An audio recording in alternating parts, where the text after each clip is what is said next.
Welcome into the Ringerverse. This is, of course, the Ringers Nexus podcast feed for all things fandom. We are the House of Midnight. Yeah! That's my House of Midnight voice. We got the Midnight Boys here, pew pew. Also, with the House of R, repping for the House of R, is my friend Joe. Your best friend. My best friend, Joe. Yeah. Bozeman the dog is here with us as well. Your real best friend. In place of Mal, who's not feeling well. Mal's not feeling well. Shout out, Mal. She sent me a picture of Mal and Halo. I'm becoming obsessed with Halo. Halo's a legend. I'm going through a cat phase. Do you want to come? I'm supposed to meet Halo this weekend. Do you want to come with me? I'll come there and meet Halo. I want to meet Halo and give Halo a treat. Okay. Joe, first opinions of Bozeman. Perfect dog. That's a great dog. Genuinely a perfect dog. I feel bad every single time we were talking about it. Every single time he meets a Midnight Boy or Rachel, he gets hyped. He's super hyped. He just tells him he comes back to him. Anyway, got follows on socials, Insta, Twitter, Facebook, and TikTok, Jomi. Thank you guys for 50K. Really appreciate it. You know, we're excited to make some more. Guys, we got to get to 100K. That's next up. 50K more? 50K more. What happens at 100K? It's we get Ringerverse rewatchables on the rewatchables feed. Bill said he posted this on his IG. Mal screenshotted it. We have it for posterity. When we get to 100K on Instagram, he's going to do a whole Ringerverse month on rewatchables. Good luck with that. We will. We can get to 100K. Oh, we definitely can get to 100K. It's the other part of it. We're on YouTube. Like, comment, subscribe, share. You can watch every Midnight Boys and House of Art episode on youtube.com/@Ringerverse. And also where? Spotify. On Monday, Ringerverse Recommends returns. We had so much fun taping it and shooting it as the Midnight Boys. Joe, can you give people any hints as to what your recommends is?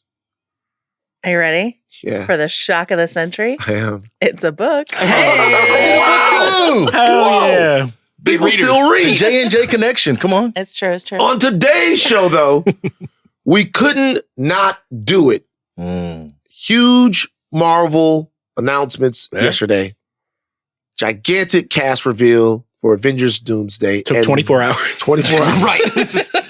And we will be reacting to it right now as a staff, a record label, and a crew. This happened on a Wednesday Marvel live stream. And everybody was talking about it. People that I didn't think were going to be talking about it was talking about it. Like my mom sent me like a thing saying, did you know that Marvel is releasing the cast of Doom? And I'm like, Mama, stay focused. That broke containment, though. If your mom knew about it, then that's a... What was the name on the chair that she was like, I gotta tell Van? Anthony Mackie. Hell yeah. She didn't know that Anthony Mackie would be coming back. She was afraid. Wow. After Brave New World, she can rest assured. She was concerned. So what we're going to do now is get into the names. Chuck, I want to see if you can read these names off in semi-rapid succession. Okay, I can do it. You got it? These are 27 names. This is the cast so far because there were some rumors that there's supposed to be more people. That there's Definitely 50. more people. Definitely more people. We have 27 people. But these are the ones we have. Chris Hemsworth, Thor. We have all of Fantastic Four, Vanessa Kirby. Then we go Anthony Mackie, Sebastian Stan, Letitia Wright, Paul Rudd, Wyatt Russell, Teddy Huerta, Eben Moss-Bacharach, Simu Liu, Florence Pugh, Kelsey Grammer, Louis Pullman, Danny Ramirez, Joseph Quinn, David Harbour, Winston Duke, Hannah John Kamen, I hope I pronounced that right, Tom Hiddleston, Patrick Stewart, Ian McKellen, Alan Cumming, Rebecca Romijn, probably Romaine. Rebecca Romaine. Damn, it ain't spelled like that. James Murphy, Channing Tatum, Pedro Pascal, and last but not least, Robert Downey Jr. So we have total 27 cast members, 7 X-Men, all 4 of the Fantastic Four, 5 if you include Doom, 6 of the Thunderbolts, 3 from Black Panther, 2 members of the Thor Collective, 2 from Captain America, Shang-Chi, Ant-Man. Back to you, Van. What are you 5 women total on the list. 5 ladies. That's progress. Oh, shit. Now, a lot of podcasts claim to be MCU experts, but we actually have one. We do? A best-selling MCU author expert. We got Joe. Joe, when you saw these names, what did you think? First of all, I think it was a great stunt. Like, we've seen things like this in the past. People are invoking...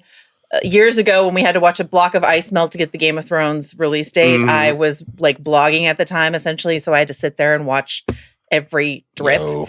This was way better because you just like walk away and come back and you're like, oh, another name. That's nice. I I have some questions. I'm really excited by what we learned. And I think there's some clear strategy behind how they're rolling out the names. Because, yeah, Downey posted on social, he's like, a great bench looks more like a row. Like there's going to be another row of chairs of names that they're going to announce in the future. So I think it's important or interesting to think about what message they want to get out this week. And the message is, we're doing old school X-Men. We're really want you to pay attention to the Thunderbolts movie, the Fantastic Four movie. We have some old names that you love, like Hemsworth is here. That's OG Avengers. We're starting with Hemsworth. We end with Downey. Like, so we're book ending with like veterans that you know and love. And, you know, we haven't forgot about Shang-Chi. Yeah, I think the Shang-Chi thing was really interesting to me. Yeah. I was worried Awkwafina chair was going to follow. Oh, really? Me too. Oh, boy. Let it go. Will there be dragons in Doomsday? Because let me tell you who's slaying. I'm glad we didn't get Daenerys either. They were just like, we gonna forget about all that. The most powerful person in the MCU? On Jomi's agenda, there's no one on this list that has only been on Disney Plus. Yeah. Not a single TV only person on this. But there were rumors that She-Hulk is gonna be. She could, but she's not in this lineup. Do you think? Okay, so if he says that this is a bench or it's a row, and there'll be another row, who are the most likely heroes that weren't named yesterday to show up when they do another announcement? I think the most glaring omission is Benedict Cumberbatch as Doctor Strange. Not only because he came out and was like, I'm not in the movie, and then was actually like, guys, I'm actually in this movie. Just because Doctor Strange, like his pedigree as an actor, it makes sense for Doctor Strange.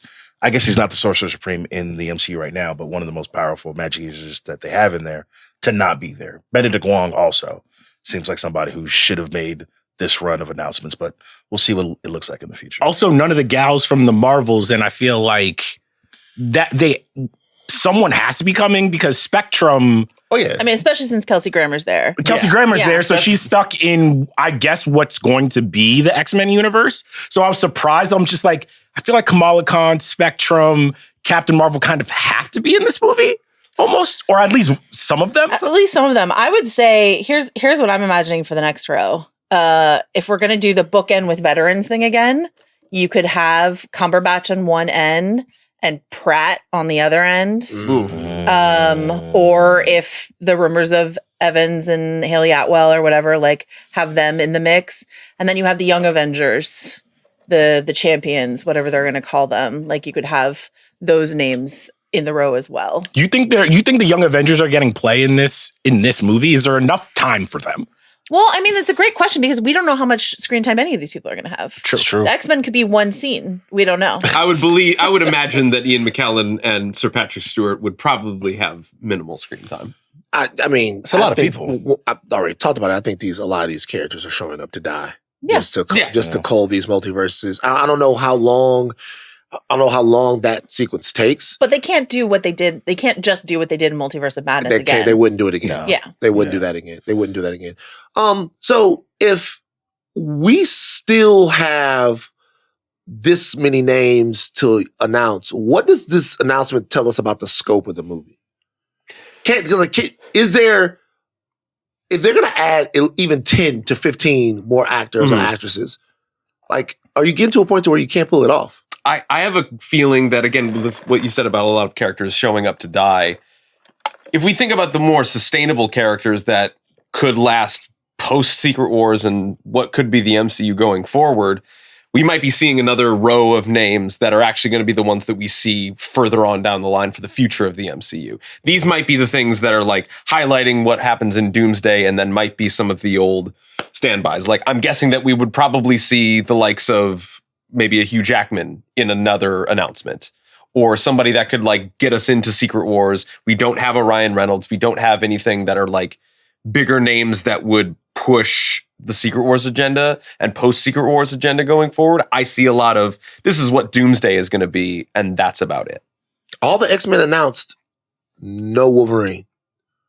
They saving that. Him and no Halle Deadpool. No Halle Berry. No Famke That's Janssen. Secret Wars. That's all Secret Wars. Working on the deal. You know what I mean? If it's not Chris Evans who takes the Downey role in the next promo, I feel like the most likely are either going to be Chris Evans, Ryan Reynolds, or Hugh Jackman. I feel like and Toby. I was half expecting Ryan Reynolds in his Deadpool costume to be the final chair. Yeah, like I'm expecting some type of level of like, because what this kind of I got from this was I think it's interesting that the groups of actors that they're going with, because I'm assuming, and this is nothing against the actors, these are probably people that are going to be anchoring this movie, but you don't have to pay as much as a Chris Evans or a Robert Downey Jr. type, where it's like most of the Avengers that we've gotten, it's going to be Anthony Mackie, Letitia Wright, Simu Liu, Paul Rudd, I guess would be in there, and who else would from a solo movie was announced?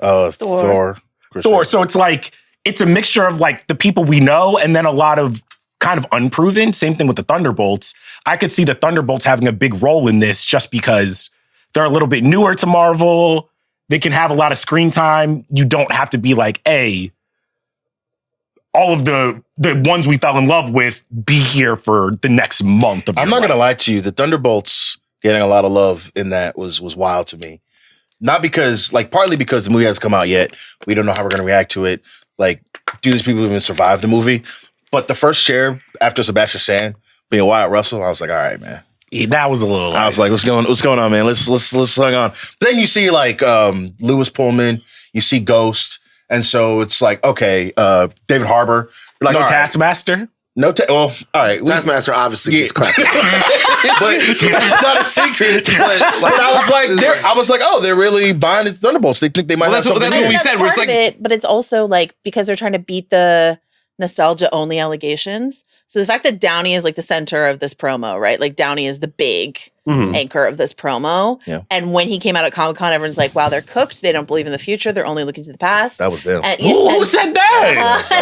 That was in me. We have a whole and podcast. so now that they're like Fantastic Four, our second to last name is Pedro Pascal. Fantastic Four, we care. Thunderbolts, we care. This is a big deal. But I don't know that the Thunderbolts are going to have a huge role in this movie necessarily. Is it possible that the Thunderbolts will be your Avengers coming out of the Thunderbolts movie? I would love that if that's what the asterisk is about. Yeah. I would love that. Then it would make sense that maybe they survive this movie, they get clapped up, and then you have to put the Avengers back together. I don't want to do too much theorizing, but I am trying to figure out how all the toys are going to play together in the movie. What we're going to want from this movie, same thing that happened with Infinity War, is we want putting the pieces together of what the story is in different places. So the fact that we have the X-Men over in a different world from the world that we know, Fantastic Four, in theory, so this is something we've talked about since the trailer, fleeing a world that's already been destroyed, right? They're in a different world entirely in their movie. So like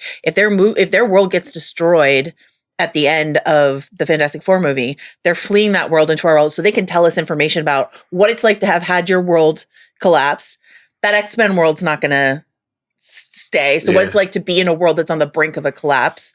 And then like, where are the Thunderbolts going at the end of Thunderbolts? Are they just going to be on Earth? Or there's a void thing in Thunderbolts. Like, where are the Thunderbolts going to be? Are they going to be able to tell us something about what comes next when you're thinking about worlds colliding and collapsing, which is what this whole era of the multiverse is about? If all of those elements like occupy all of the movies that you just said that are leading up to Doomsday, does that feel like it's a bit of like narrative scaffolding that might be a bit too late? Because if I'm kind of your average Joe that hasn't really checked in with Marvel since a lot of the things that were post Endgame, and I'm just now hearing about Doomsday, and that's the thing that's getting me most excited, is this kind of like a thing in between Infinity War / Endgame where I'm like, we didn't really want to see Ant-Man and the Wasp, but we kind of had to see it leading up to it just to see if there was something. I think that Thunderbolts and Fantastic Four are going to have to do a little bit of lifting.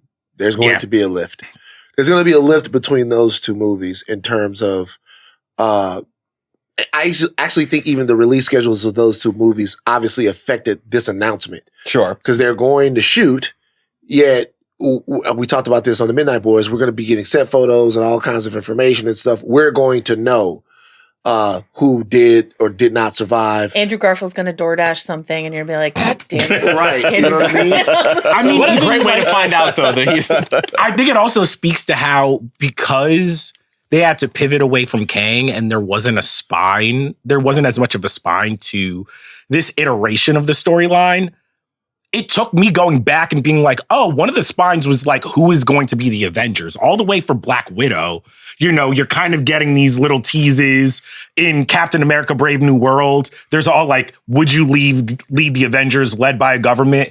And there's also the asterisks of the Thunderbolts. So I could see maybe some of the heart of this movie kind of being like, who actually can stand in for the Avengers? And I think it would be funny if on one side you have like Bucky, who is like leading Val's Avengers, and then you have Anthony Mackie, who's like, these are the actual like heavy hitters. Because that's the question that I feel like keeps coming up in like all the stingers is like, when are the Avengers? Who are the Avengers? Like even Falcon and the Winter Soldier was kind of like, you got to get a bank loan? Like you were an event. Like, so that's what I feel like partially I'm kind of taking a look at. Did the live stream work? Yes. Your mom texted you. Yes. Yeah. Okay. Absolutely. I mean, because at first, I'm getting ready to come in the podcast, and I'm watching this live stream, and it's just Chris Hemsworth's share. I'm like, all right, bro. Like, it's not really moving me. But then you can see it on our podcast. Every time they drop a name, we're like, oh, hold on. We talk about it for like 5 minutes, and then we move on, and then we just kept doing that for like 6 hours. That was fun.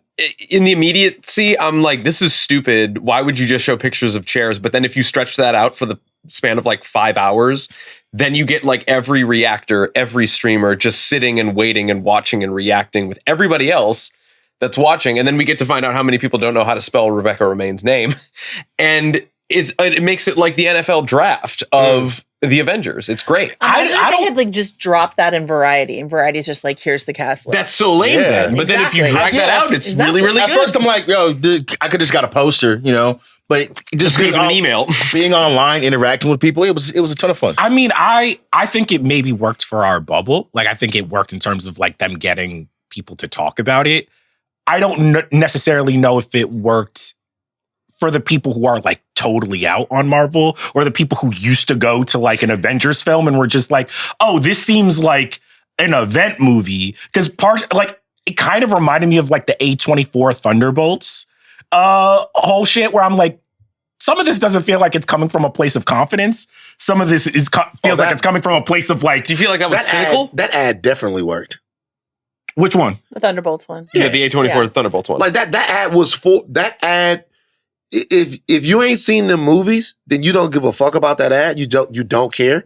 But for the people who saw those movies, who know what that ad is trying to say, they were definitely like, huh. Wait, so you think for someone who's really, really into A24 movies and has essentially been like, fuck that comic book superhero shit, they're gonna go out and watch Thunderbolt. I think it's talking to the Marvel superhero. I don't know that that's the case, but I don't know, because who knows what gets anybody out to the movies these days. But I do think that even having an ad that played to them made them feel included and a little powerful and like they were running shit, which probably connected them to that ad and that product a little bit more than it would have before. I think in my mind, they're kind of actually going to be playing to the diehards. And if the word of mouth from the diehards when this comes out is that it's actually good, the people that actually don't really care that much is like, oh, well, my Marvel friend said that this is the good one, so I'm going to see that one. It's not just that. It's that we haven't had, this is something we talked a lot when we went on book tour.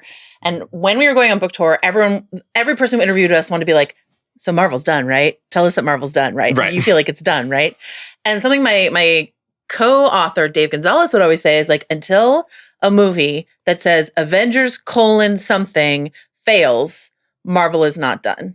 And that hasn't happened yet. And so there is a lot riding on this, obviously. And I think that they're so clever in this, in pandering to the nostalgia of the X-Men. That gets a whole group of people who haven't seen a Marvel movie in a while, but they watched those X-Men movies growing up and they know those X-Men movies. And they're like, you got McKellen for this? You're going to cart McKellen out? So there's the nostalgia ploy mixed with the we have confidence in the rest of our 2025 releases ploy. That's all together in the mix there. And I think that's a really smart combination.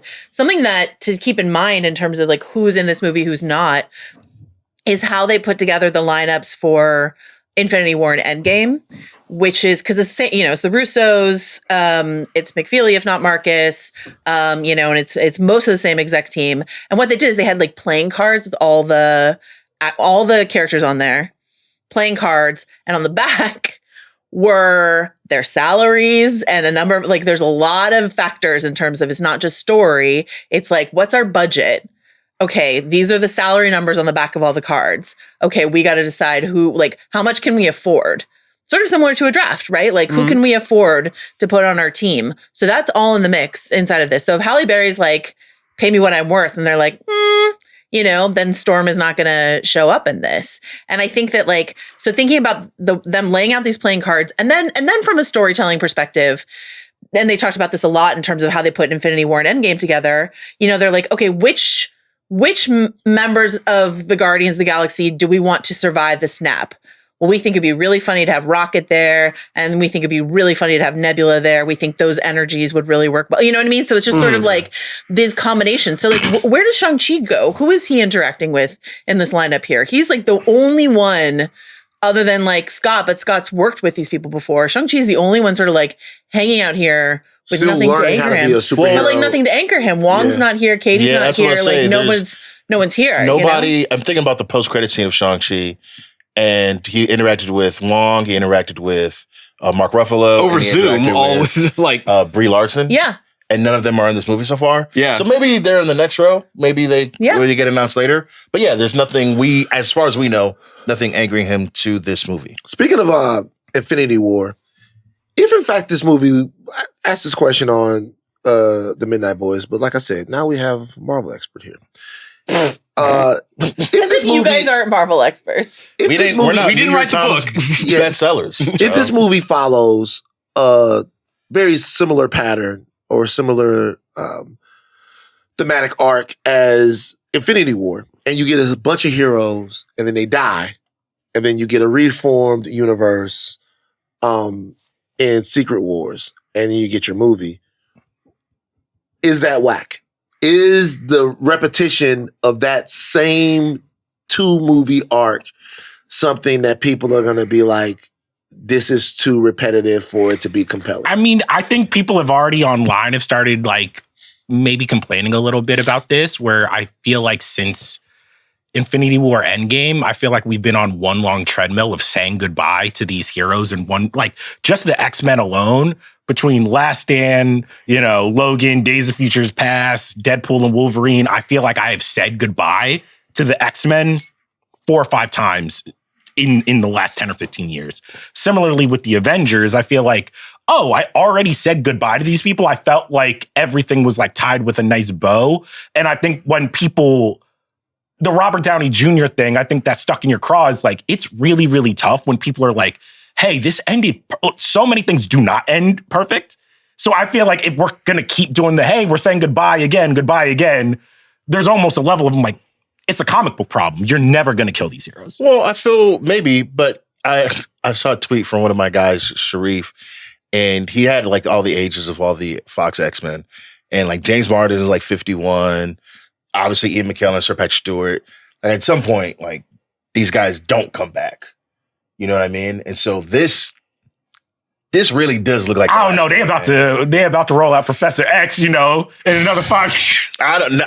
Maybe it's probably not Patrick Stewart. Xavier will be back. I mean, do the Rolling Stones still tour? Like they got it. Like I think to answer your question, I think instead of watching like individuals get snapped and dissolve and have people mourn them, it's more like we're going to watch entire worlds die. So the entire world of those X-Men dies at the end. That feels different. Yeah. And if there's no chance of resurrection other than like down the road, those worlds ain't coming back. Yeah, but those worlds are dead. Yeah. And so I think that feels different than the slow dissolve, ashing, flaking thing that we saw at the end of Infinity War. You know what I mean? Mm-hmm.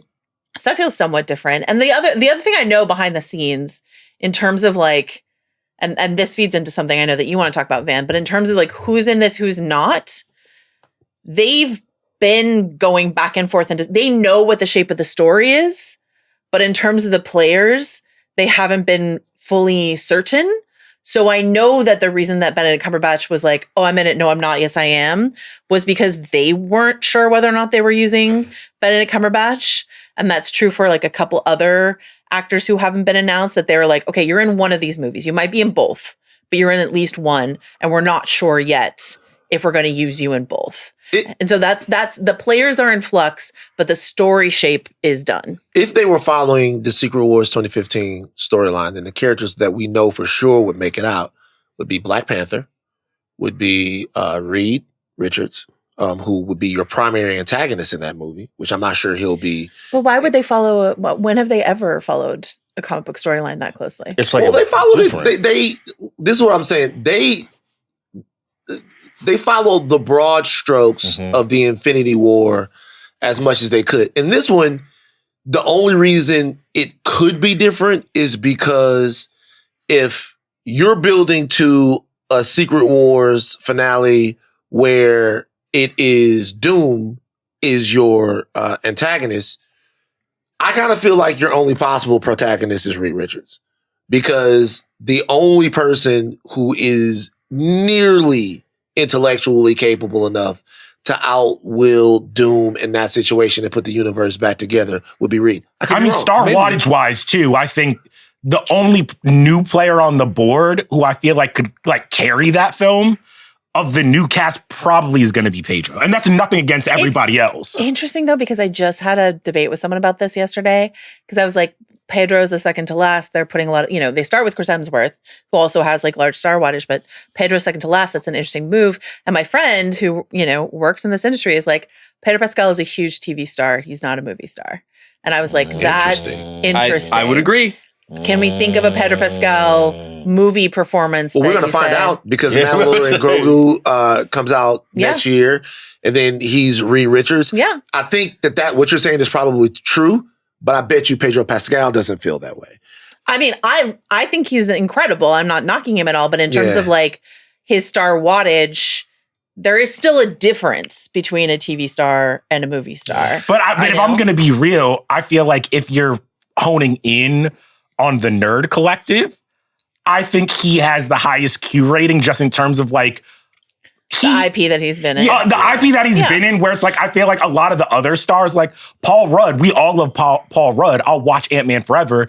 He was dinged a little bit in the last movie. Same thing with Chris Hemsworth. We didn't really like the last Thor movie. So I think Marvel is kind of being like, yeah, Pedro is just like, he's coming off Last of Us. He's going to have Mando. By the time this comes out, most likely he's still going to be loved. Well, and that's just to speak to how well Marvel thinks they can use him, because if he can carry Fantastic Four well, then obviously we're going to be on game. Yeah, maybe, but for Doomsday. Well, because it's kind of hard to be a 1-for-1 for Secret Wars 2015, right? Like, there's no Molecule Man, right? Now I have an idea of who that could be, who they could replace. Those are the. Oh, go ahead, Jomi. I'm sorry. No, I'm just saying, like, making Pedro Pascal in theory like makes sense as protagonist. Obviously, but it could be different. If Chris Evans comes back as Captain America, then, he's done it before. The Molecule Man thing here, in my opinion, is going to be the anchor beings. Can you explain to people who are listening or watching who don't know about Secret Wars? Okay, so in Secret Wars 2015, essentially every multiverse, every universe has to have a Molecule Man. Mm-hmm. And Molecule Man is kind of the thing that connects all of them together. Doom is able to use the power of the Beyonders. And you guys, Doom is able to use the power of the Beyonders to create a whole new reality where he becomes the God King. But every single, to destroy a universe, you have to destroy that universe's Molecule Man. Mm-hmm. And so in this particular iteration, I think something that they introduced in Wolverine and Daredevil, Wolverine and Deadpool, might be a good movie. Is that every single universe has an anchor being. Mm-hmm. And since they don't have Molecule Man, the anchor beings will be the thing that you have to kill in that universe. And it can be different characters. And it can be different characters. And that's so much more fun. Right. Well, I mean, that's interesting. It's sort of like instead of hunting Infinity Stones, we're hunting anchor beings in different universes. Yeah, we're hunting Wolverine. We're hunting whomever. That's actually very interesting. And that could work very well. I didn't think about it like that. I was thinking that they would have Loki, because you mentioned Molecule Man being the center holding the universes together. When we leave off in Loki season 2, he's holding the guy doing it. He's holding the world tree. He's holding all the timelines together. Maybe Loki is maybe a different Loki variant is every single anchor being. I mean, we've seen a lot of Loki variants. We've seen a lot of Loki variants. I mean, one thing that I'm worried about with this is I feel like it speaks to how when you don't have a Thanos as your like primary antagonist or whatever, I feel like they don't kind of know the internal logic of the multiverse, because I feel like at one point when it was very Kang focused, it was like TVA and Loki, but obviously there was everything that happened with Multiverse of Madness. Then there was everything that happened in the Spider-Man film. And even as like just a comic book fan, even I'm a little bit like, dog, how is the written Secret Wars less complicated than the movie? The movie is supposed to be like the least complicated version of this. I'm going to be honest with you. I've read Secret Wars a bunch of times. There is no possible way a movie could be that complicated. Hickman is fucking out of his mind. No, Hickman is not. He's a complicated writer, but I'm just saying all of these movies together, if you had to sit down like somebody who like the last film maybe they saw was like the Spider-Man film and had to break down the multiversal science of the MCU, they'd be like, yeah, but are you insane? I feel like this happened when we were doing Infinity War and Endgame. When I remember before Infinity War came out, people were trying to do explainers about like what the Infinity Stones are and what the Gauntlet is and what Thanos wants and all this other stuff like that. And it was just fathoms more complicated than what they ended up doing, which is like, hey, guess what? You already know all the Infinity Stones. You don't need to worry about it. Yeah. They're parts of all the movies that we've done before. And if you're swapping those for anchor beings, it's just sort of like, you know Wolverine. You know Loki. Spider-Man. It depends on who they choose. It's very... Beast. It's very plausible that Spider-Man... Beast is the anchor being. Spider-Man could be an anchor being. Yeah. Well, is Spider-Man going to be... Isn't he... They're starting filming. He's doing the Odyssey. Is Tom Holland going to even be in Doomsday? He's going to probably be in Secret Wars. But if Doomsday and Spider-Man are happening at the same time, and Spider-Man were to die in his movie, then... I don't know. You talk about Tom Holland Spider-Man? Yeah. Being the anchor being? He can't be the anchor being of our universe, can he? No, he could... or they call it 616-99999. He could be. Wait, who is the anchor being of our MCU? I don't think that's established yet. I don't think that's established. Wolverine was the anchor being of... Anyway, we're getting... No. I mean, the question of who's the anchor being of our universe is it's a bigger question. But like, we have no clue, though. We have no clue, but if you talk about... So that's why it's fun. The Amazing Spider-Man, I feel like that universe, the anchor being is Andrew Garfield. And for the OG Spider-Man, the anchor being is But what if it was Craven? Oh, that could be. That'd be awesome. What if it was Craven? I've never wanted to throw tomato at somebody before. Rhino. Oh my goodness. Man, you guys are not serious. Yeah. Bring back Rhino. Now, without... Okay, so we got a little into the weeds, but like, if you guys haven't read 2015 Secret Wars, and you are ready, I mean, you have to start way before then, right? You have to start in the Fantastic Four and the New Avengers. You do not. That's a lot of homework. That's a lot of homework, bro. That's a lot of work. Well, if you... How about this? If you don't want to do it, then don't fucking do it. But if you start just reading... And you don't have to. You don't have to. Yeah, you don't have to. But if you want to read, if you want to have a great summer and you want to get through, or just go to Comics Explain and let Rob explain the whole thing to you. 9 hours. A 9-hour video. I've listened to it multiple times. I've listened to it a 9-hour explainer. Van's out here single-handedly driving up the view counts on all the lore videos across the entire I don't understand how you guys don't do this all day. This is so because we're going to die one day. Life is very short. I'm going to say to myself right here, last night I was doing some social stuff and I put on like a 90-minute Invincible, just like from the beginning of the comics to the end of the comics. And I just sat there. Only 90 minutes? I watch 90 minutes. I watch Thrones lore videos. They're great. Yeah. Those are the best ones, honestly. Those are the best ones. Because Honestly, I watch One Piece lore, so I get you. Wow, okay. You can't even. You can't even. I feel like every day you're you not come in talking. and you're like, last night I spent 7 hours on Yoda. Last night I spent 20 hours on Darth Vader. I'm just sort of like, what's... You guys also have to... Do you sleep? You guys also have to remember that, like, I'll get home and I'll be working and the video will just be playing. Okay. And, like, when I hear something that I don't know or I can't remember, I'll just rewind it. I'll be like, oh, I Okay, like, so this is your like ambient Your second noise. screening it. yeah, it's like, oh, I lost focus. I didn't hear why this happened, so I'll go back. Or when I'm listening to the Throne stuff, I'll be like, oh, I didn't hear that name of that person, so I'll go back. It used to be I would do this stuff with important stuff like books on politics and economics and all Now that. it's Yoda. Now it's Yoda. I know so much about it. can't, my brain doesn't work that way. I can't listen to something while I'm doing something else. Oh, man. That's great. Oh, man. Okay, must be nice. Yeah. Must be nice. Especially So when if we're you- doing the Infinity War comp, correct me if I'm wrong, the storylines we had in that, we had Iron Man's team going to space with Spider-Man. Then who were the other team? It was the Guardians Guardians running with into- it has Guardians of the Galaxy. You had Cap and the Nomad with Falcon Scarlett and Vision. Johansson. Scarlett Johansson, WandaVision, and Falcon. So basically you had the Trinity, all Thor, Cap, Iron Man, Separated. Across three And separate. all then across three. you had Thanos doing his own thing. So if we're using that as a comp And then we go to Wakanda. for this, Right, which I'm who interested are to where the Wakandans have to do in this particular story. Yeah. who's our like Trinity or who are our main story? I'm assuming one's gonna be Reed and the Fantastic Four, Anthony Mackie and Anthony Mackie and his Avengers, and I'm assuming maybe Bucky and Florence Pugh. The Thunderbolts. You've got the Thunderbolts. You've got the X-Men. You've got Fantastic Four. You've got what is Ant-Man doing? What is Shang-Chi doing? You know, there's like some few variables. You don't think that we don't know. Ant-Man and Shang-Chi are gonna be with Mackie and his Avengers? Potentially? You think that's the Avengers Be meeting lineup? at Could be. Baskin Robbins, maybe.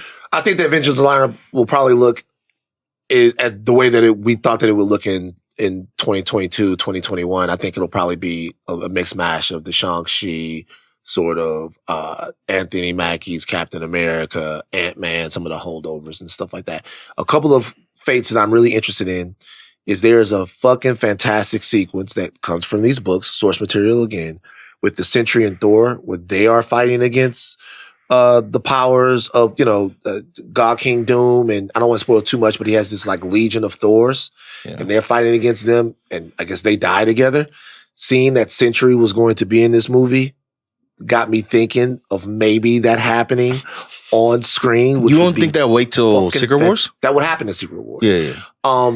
But I have a bigger question is that some of these characters, to Charles's point, in this 2-movie run, they have to die forever. They must die forever. Yeah. It Like- has to be the X-Men. Yeah. Yeah, I couldn't imagine. I mean, but I Not think be. there's even more I don't think that the MCU and superhero movies in general can keep being like, keep hitting that same drum of just like, remember these heroes you love?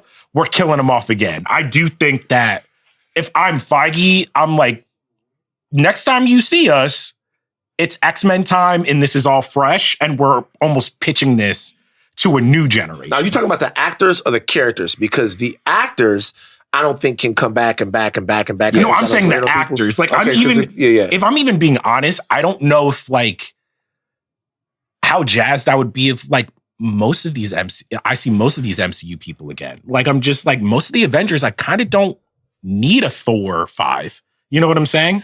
Oh yeah, I'm ready. I'm ready for Chris to hang up his hammer. I think that. But he loves it. He never wants to stop doing it. He loves it. And by the way, once again, Hemsworth is like 42, right?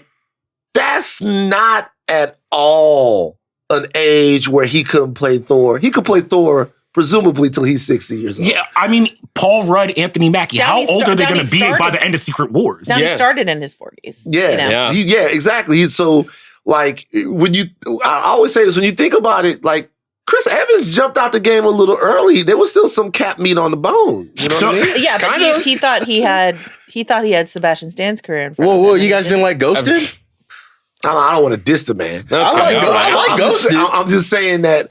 I recently watched you're defending Snowpiercer, Ghosted? and it was like he had a. No, you're not.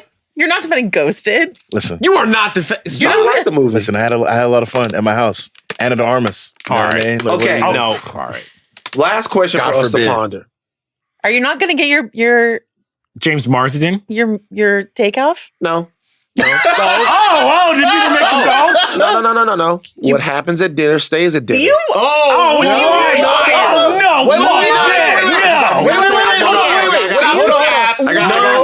I gotta say it. I want to let James Marsden know. James, you're a very nice guy. You're a very nice guy, James. You're a nice man. I went to a dinner and James Marsden happened to be at this dinner. Absolutely lovely guy. You lied to me, James. You lied to me. I asked James Marsden at Safi's. We had fucking steak together. Tommy Alter was there. You know, wherever Tommy goes, when Tommy invites you to a dinner, there's going to be a surprise. One random celebrity. You're going to be at dinner and all of a sudden it's going to be like, hey, how you guys doing? And all of a sudden it's going to be like fucking Daniel Craig is going to pop in. I've known Tommy for years. But Incredible Daniel Craig impression. Thank you. But James Marsden was there, super nice guy. We talked all about the jury duty show that he did and stuff like that. And I asked him straight up. I was like, hey, you must be getting excited about like Captain America. No, excuse me, not Captain America, but about Cyclops and the Secret Wars and the Doomsday stuff and all of that stuff. And he was like, no, great actor. Because he was selling me. He's like, no, I'm not in it at all. I haven't heard anything. I legitimately haven't heard anything. And I'm like, it's impossible. Even as he said that, you're lying. I'm saying it at the thing. I'm like, I don't believe you. Like, it's impossible. You must be in movie.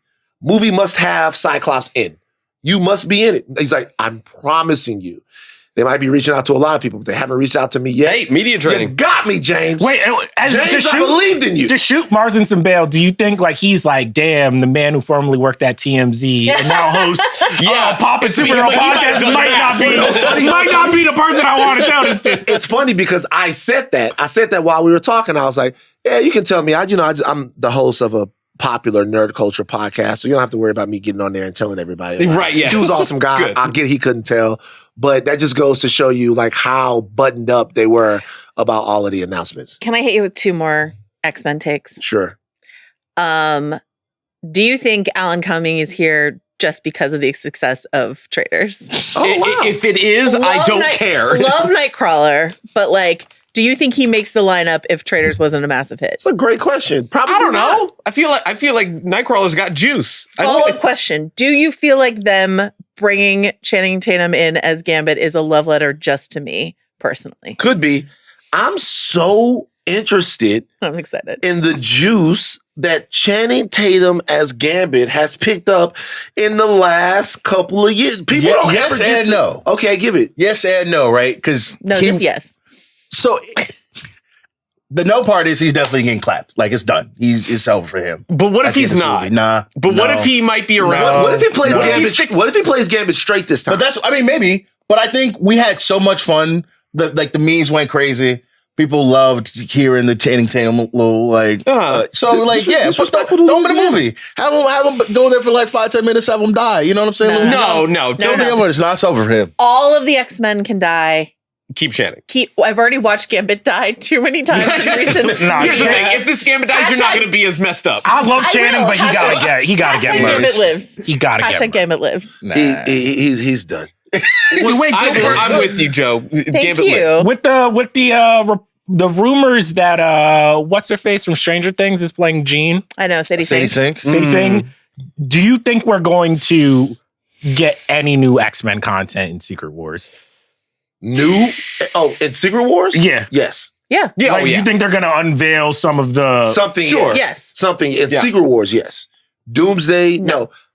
But Secret Wars for sure. Miles Morales. Do you think we're getting Miles Morales? I have no. Somebody's got to give Moloch Man the cheeseburger. Yeah. Man, the cheeseburger, the old ass cheeseburger. 3 Yeah. weeks. Last thing before we go. I said that, but I mean it this time. Kang.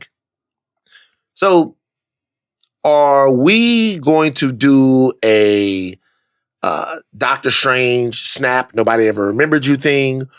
Do we have a scene where the Council of Kings is slaughtered? They gotta tie it up. Loki season 2 did not tie it up. I think it kind of did. I think it did. I think the story of Loki season 2 is plausible. The plausible interpretation of that is that he snipped like the entire Kang phenomena from ever happening. Really? Yeah. I did not come away with that. Yeah. I had the feeling that there was still a Council of Kings out there somewhere. I mean, am I wrong? Maybe I'll go back and watch it again. I think you could do the thing where in Secret Wars where he takes Doctor Doom's spine and just like turns him to dust or whatever. You could do that with Kang and the opening scene or whatever. But you could get rid of him easily. Not to. I mean, when he does that to Thanos. Yeah, Thanos. Sorry. Yeah. Not to open up a can of worms right at the end here, but like the reason we know why Jonathan Majors isn't coming back, it's for legal, reasons. PR stuff. Tenoch Huerta had plausible allegation, like the fact that Namor is back and they're just sort of like hoping we don't notice the drama around that actor is interesting to me. Well, I mean, to be honest with you, Joe, we've discussed this a little bit.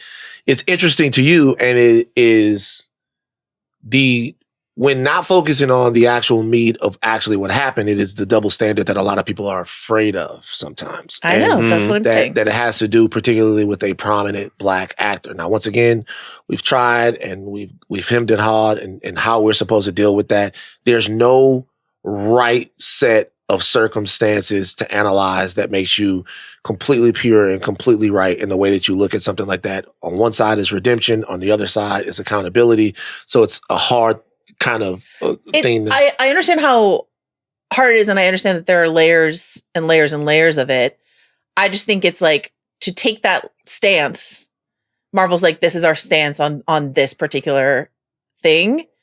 And then we hope you don't notice that we're not taking the stance on this other actor. It seems to me like a double standard. Yeah. It does. I think it is not only a double standard. It seems to me like a double standard. I also think that this is just with who is in office and the new regime at Disney. We see what's going on with Snow White.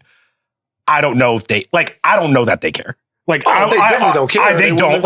Yeah. And I don't think and the sad part is I don't think that many people are going to notice. Well, nobody's going to notice because of the still relative anonymity of the actor who plays Namor. Now, now I'll say this. That is less important to me. The fact that people don't know him as well as they know Jonathan Majors. That just means that less people are paying attention to what seems to be a very clear double standard. Yeah. That's less important to me. But the fact that a lot of people don't know what's going on, honestly, it's our job kind of to litigate and ask these questions. It's our job to kind of be like, well, if it's actually about this and not just the perception of Disney and the movie as brand and content, then why would this guy be in the movie and this guy wouldn't be in the movie? If it's actually about what allegations are, accusations are, then what's the difference? It has nothing to do with like baseline morality. It has to do with PR. Right. It has to do with what they can sell and what they can't. I mean, they know people know the Jonathan Majors story, and they are banking on people not knowing the Tenoch Huerta. But I find it also interesting that I'm like, you guys, if there are going to be more chairs or if there's going to be another row of actors, I just find it very troubling that the list of these chairs, how they were unveiled, who goes before who, I guarantee you was argued over for hours, if not days and weeks. You brought it up earlier, Joe. There's only, 5 actresses on this? Yep. There's just kind of a level of me, I'm like, they showed their ass. Like, they kind of, I'm like, not a great look. You know, I've said this before, and I'm going to keep saying it over and over and over again until y'all hate me. I want to make y'all hate me by saying this. Man, if you guys care about the diversity and if you guys care about the strength of these characters, you have to support the stuff that they're in. You got to go see the movies, man. You have to go see the movies. You have to go see them. Even if you get out there for the first couple of weeks and you see them, you have to go see the movies. Like we just talked about, like the characters, whether they're served well or not served well, for example, we talked about Jonathan Majors, right? We just talked about him, whether we talked about it directly or we talked about it roundaboutly. Magazine Dreams comes out. It goes 700,000 in theaters. It's 800 theaters. It's in. The movie doesn't hit the million that they wanted to. There are going to be a lot of people who, despite the brilliance of the performance, go, you know what? People aren't ready to accept him anymore. So everybody that was in the comments after all of these different PR places that he went, it's like, wow, Jonathan, we love you, we love you, we love you. Y'all didn't go see the movie. So all I'm saying is, I'm not just saying this for the female characters. I'm talking about the black-led characters, and particularly the LBGT characters that really middle America doesn't come out to see. Y'all have just got to go see. But I just push back on that when it comes to Marvel, because there is just a level of, I'm like, how many bites at the apple did, like, what, you got a Black Widow movie that people did go to support in the middle of the pandemic. That movie did probably better. Like, Black Widow didn't do all right during the middle of the pandemic. I want to hear what. But I think, and I think Marvel's is what it is. But like, they kneecapped that. They threw Nia DaCosta under the bus, before that even hit. So it's just like, there is a level to me of like, I get it. People are like, you have to show out, you have to support. But I'm just like, hey, if a white hero doesn't do what it needs to do and fucks up, there's 3 or 4 other movies that are coming before that. When it's a woman character, I'm just like, hey, yo, a lot of those movies weren't good. And sometimes I'm like, I don't know how fair it is when it's like, not only did they not get that many movies, most of the other stuff was relegated to Disney Plus, which is like, to most of us, a black hole in terms of how well did any of these things actually do. Because I think a She-Hulk movie actually would have probably done a lot better than the She-Hulk show, just because you would have had better digital effects. Better digital effects, more story room. And the way I look at that, just real quick, the way I look at that is you making my point. Let me tell you why. If you know, this is how I view people. Okay, fuck Marvel. This is how I view the shit that I put out. When our shit comes out, go see our shit. Because we don't know, because we're not gonna get 5 chances. See what I'm saying? We're not gonna get 5, 6 chances. Like, I'm not gonna get, nobody's gonna sit down and go, oh my God, he wrote a great spec, or they're short, won an Academy Award. No, they're not doing that. When we get in theaters, go see the shit. Go see it. Go give it a chance. Cause when we brick, like, you know what I'm saying? I get you, I feel you, but there's only so much. I walked out of the Marvels, like, I can't tell my sisters, like, hey, yo, spend $20, $30 at the theater to go. I disagree. The Marvels was fine. As a matter of fact, when I left the Marvels, the way I felt was, hey, y'all go see this movie. I thought it was fun. Yeah, because the movie was cool, and go see the movie to show people that you like seeing these types of characters on screen. My recommendation means more to me. I don't want people to be like, you told me to go watch this. Your recommendation means more than you than supporting women. See what I'm saying? That's what you said. If we want to be so real, I'm sorry, we not beating the revolution just because motherfuckers show up to see the Marvels. So let's not do that. Don't complain about the fact that it's not allowed. Well, I'm more so saying, hey, Miss Marvel should have gotten a movie. So She-Hulk should have gotten a movie. They should have been movies. They shouldn't have been fucking Disney Plus. It's just a weird place to be in, to be like, hey, we need more diversity, but when the shit comes out, you don't want to go see the shit, and you won't tell nobody to go see it. I go see the shit, but there is a level of, I'm not going to be like to everybody like, damn, we changing the future because we went to go see tomorrow. I'm like, if it's bad, I'm like, you might want to go support another movie. Because here's the thing, it's not, if I'm being real, no, I'm just being honest. I'm telling you, but see, this is the issue.